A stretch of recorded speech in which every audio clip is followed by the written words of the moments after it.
10 scènes pour méditer le mystère de la résurrection. C'est une catéchèse en images que propose ce vitrail du XIXe siècle à travers 8 tableaux distincts clairement identifiables qui nous font contempler 7 épisodes bibliques, l'un, la rencontre de Jésus avec les pèlerins d'Emmaüs, étant raconté en 2 tableaux. De la mise au tombeau à l'ascension, laissons-nous donc guider en images à travers le mystère de la résurrection.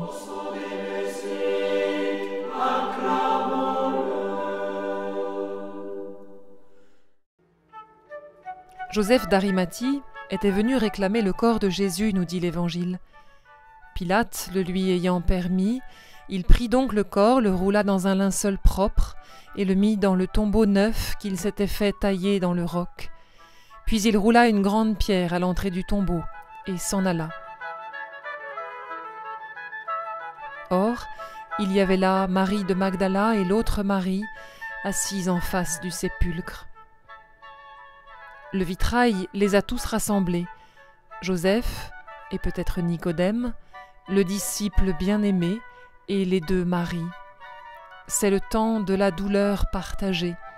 On voudrait le tenir, le garder, le serrer, mais il faut laisser la mort et la terre et la nuit prendre leur droit sur le corps du bien-aimé.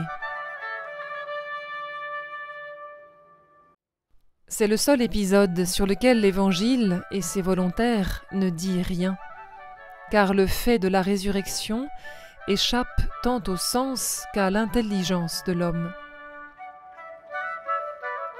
La seule chose qui puisse et doive être vue, c'est un vide, la pierre roulée de devant le tombeau, rapporte l'Évangile de Luc, et une absence. Elles ne trouvèrent pas le corps du Seigneur Jésus. Il n'est pas ici, personne n'a rien vu, personne ne peut rien raconter. Un soldat pourtant semble se réveiller, derrière un Jésus ressuscité au visage tout étonné, aux mains et aux pieds encore marqués des signes de sa passion, bannière victorieuse en main. C'est le matin de la plus grande de toutes les victoires. Christ est ressuscité et il n'y a plus personne dans les tombeaux. Il n'est pas ici. C'est bien ce que l'ange dit aux saintes femmes d'après l'évangéliste Matthieu. Ne craignez point, vous, je sais bien que vous cherchez Jésus le crucifié. Il n'est pas ici, car il est ressuscité comme il l'avait dit. Venez voir le lieu où il gisait, conclut-il, une main désignant le tombeau et l'autre pointée vers le ciel. Cette invitation à regarder le tombeau vide est invitation à croire. Il n'est plus là, vraiment plus là. Il faut bien regarder d'abord, et puis courir, partir en hâte, annoncer la nouvelle à ceux que la peur tient enfermés dans la chambre haute.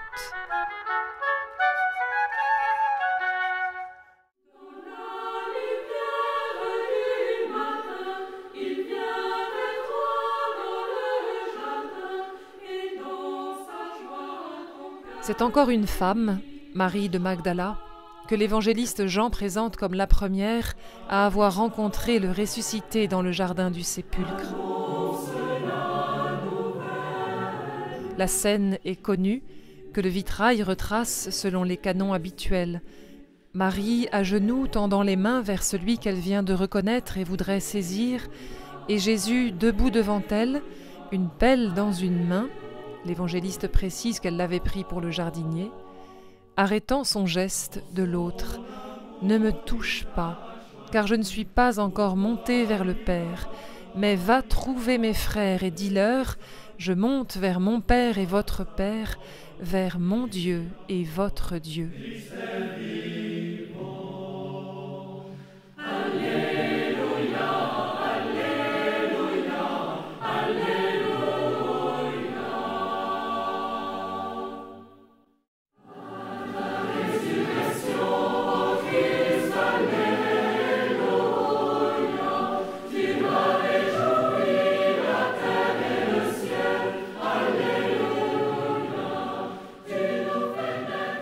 Une femme, messagère sans doute de la bonne nouvelle, est encore présente dans cette scène de l'apparition aux disciples, Mais le personnage central, c'est Thomas, l'incrédule, l'absent de la première venue du ressuscité au milieu de ses disciples.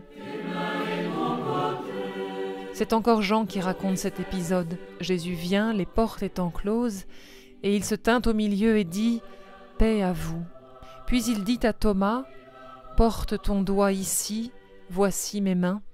Avance ta main et mets-la dans mon côté, et ne deviens pas incrédule, mais croyant. »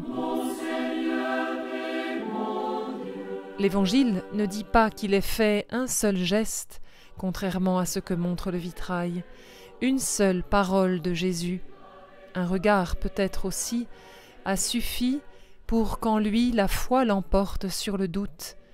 Mon Seigneur et mon Dieu.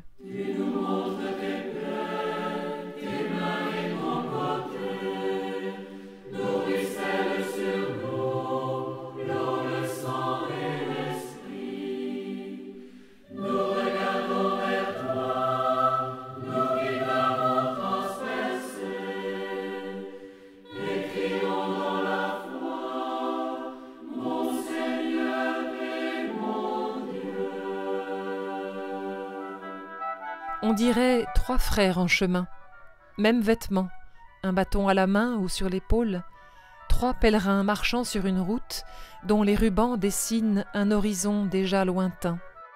La scène est bien connue que relate l'évangéliste Luc.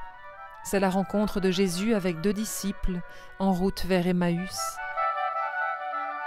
C'est 2 lancettes que le maître Verrier a voulu consacrer à cet épisode important.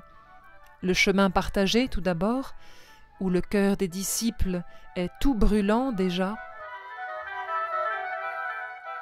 Puis, dans l'auberge où Jésus s'est laissé convier, le pain partagé, qu'il faut contempler conformément à la tradition comme un symbole de l'Eucharistie. Alors, conclut l'évangéliste, à la fraction du pain, leurs yeux s'ouvrirent et ils le reconnurent.